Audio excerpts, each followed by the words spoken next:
Good afternoon, नमस्ते, आदाब, जोहार। मैं हूं साहिबा परवीन, अविराम कॉलेज ऑफ एजुकेशन की द्वितीय वर्ष की छात्रा अध्यापिका। हिंदी पखवाड़ा के उपलक्ष्य में आज मैं एक शिक्षाप्रद कहानी के साथ उपस्थित हुई हूं। कहानी का शीर्षक है एक राजा और फकीर।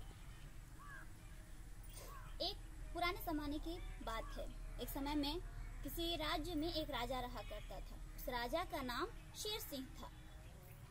एक समय ऐसा आता है राजा के जीवन में कि राजा बहुत ज्यादा बीमार पड़ जाता है। धीरे धीरे उसकी सेहत बहुत खराब होने लगती है, उसकी आंखों की रोशनी जाने लगती है और राजा बहुत ही ज्यादा परेशान हो जाता है। वो अपने खास सैनिकों को अपने पास बुलाता है और कहता है कि मैं अभी मरना नहीं चाहता, मैं मरने से पहले कुछ अच्छा काम करना चाहता हूँ।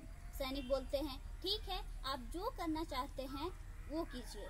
राजा कहता है कि इस राज्य में जो सबसे ज्यादा गरीब इंसान है, जो सबसे बड़ा फकीर है, उसे बुला कर लाओ। सैनिक जाते हैं और एक जो फकीर होता है सबसे ज्यादा उस राज्य में गरीब होता है, जिसके पास न खाने के लिए होता है कुछ भी और न ही रहने के लिए छत होता है।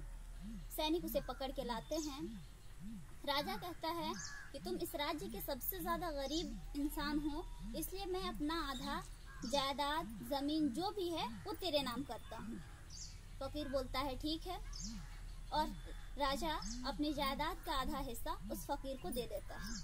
फकीर कहता है कि आपने मुझे इतना सब कुछ दिया तो मैं भी आपको एक सलाह देना चाहता हूँ। राजा बोलता है क्या?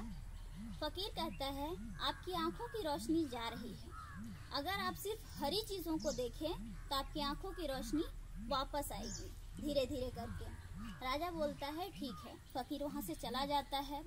उसकी बातें राजा को समझ में आती है और वो कहता है अपने राज्य के सारे सैनिकों को, सारे कर्मचारियों को कि राज्य का पूरा देख रेख को अच्छे तरीके से करें और पूरा राज्य को हरा कर दें। सारे सैनिक, सारे कर्मचारी मिलके पूरे राज्य को, राज्य के हर एक सामान को, हर एक चीज को हरे रंग से रंग देते हैं।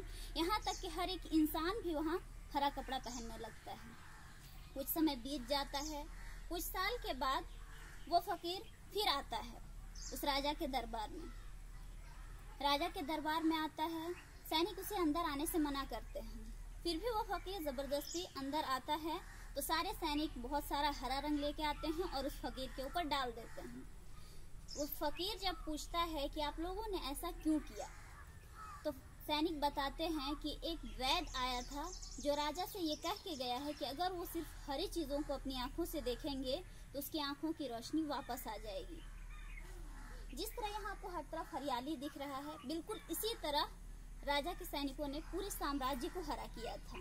फकीर देखता है और फिर वो राजा के पास मिलने के लिए जाता है, राजा से मिलता है, कुछ देर बात करता है और फिर कहता है कि राजा साहब, अगर आप पूरे साम्राज्य को हरा करने के बजाय सिर्फ एक हरे कलर का चश्मा पहन लेते तो आपको सिर्फ आपका साम्राज्य ही नहीं पूरी दुनिया हरी दिखाई देती। राजा बोलता है आपने सही कहा। कहानी यहाँ समाप्त होता है। कहानी से हमें ये शिक्षा मिलती है कि हमें पूरी दुनिया को नहीं, दुनिया की हर एक चीज को नहीं, बल्कि अपने आप को बदलना चाहिए। धन्यवाद।